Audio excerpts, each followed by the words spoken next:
India போன்ற நாடுகளில் highway அல்லது நகர சாலைகளில் பன்முக பாதைகள் இருக்கும்போது இடது பக்கம் உள்ள பாதை மெதுவாக செல்லும் வாகனங்களுக்கு, வலது பக்கம் உள்ள பாதை வேகமாக செல்லும் வாகனங்களுக்கு அல்லது ஓவர்டேக் செய்ய விரும்பும் வாகனங்கள் பயன்படுத்தப்பட வேண்டும். அது பைக்குகள், ஆட்டோக்கள், பஸ், லாரி என அனைத்திற்கும் பொருந்தும்.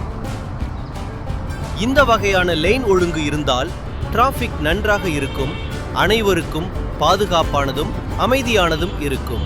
ஆனால் நடைமுறையில் என்ன நடக்கிறது என்றால், மெதுவாக செல்லும் வாகனங்கள் பல நேரங்களில் வலது பக்கம் பயணிக்கின்றன. இதனால் இடது பக்கம் ஓவர்டேக் செய்ய முடியாமலும், செய்ய நினைத்தால் அபாயகரமாகவும் இருக்கிறது. இதனால் சாலை மீது நெரிசல், திடீர் பிரேக் அடிக்க வேண்டிய நிலை, சில நேரங்களில் விபத்துக்களும் ஏற்படுகின்றன. இது டிராஃபிக் ஓட்டத்தை தடுக்கும், மேலும் வாகன ஓட்டுநர்களின் கோபத்தையும் அதிகரிக்கிறது. இதனால் பின்னடைவுகள் என்னென்ன?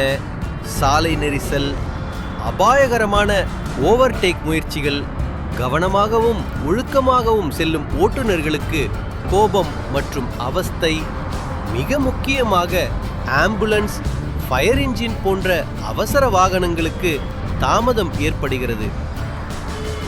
சரி, என்ன செய்யலாம்?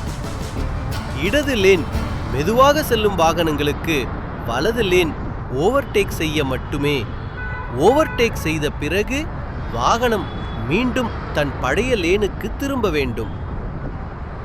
நாம் எல்லோரும் சாலையில் பாதுகாப்பாக, அமைதியாக பயணிக்க விரும்புகிறோம். அதனால் லேன் ஒழுங்கு மிக முக்கியமானவை. மெதுவாக செல்லும் வாகனங்கள் இடது பக்கம் பயணிக்க வேண்டும். வலது லேன் ஓவர்டேக் செய்ய மட்டுமே பயன்படுத்தப்பட வேண்டும். இது உங்கள் பாதுகாப்புக்காகவும் மற்றவர்கள் பாதுகாப்புக்காகவும். நாம் ஒவ்வொருவரும் சிறு மாற்றங்களை செய்வதிலிருந்து பெரிய மாற்றங்கள் ஏற்படும். வழக்கமான டிரைவராக இல்லாமல் விழிப்புணர்வுள்ள டிரைவராக மாறுவோம். சாலை மீது நல்லிணக்கத்தோடு பயணிக்கலாம். இந்த வீடியோ உங்களுக்கு பயனுள்ளதாக இருக்கும் என்று நம்புகிறேன். நன்றி.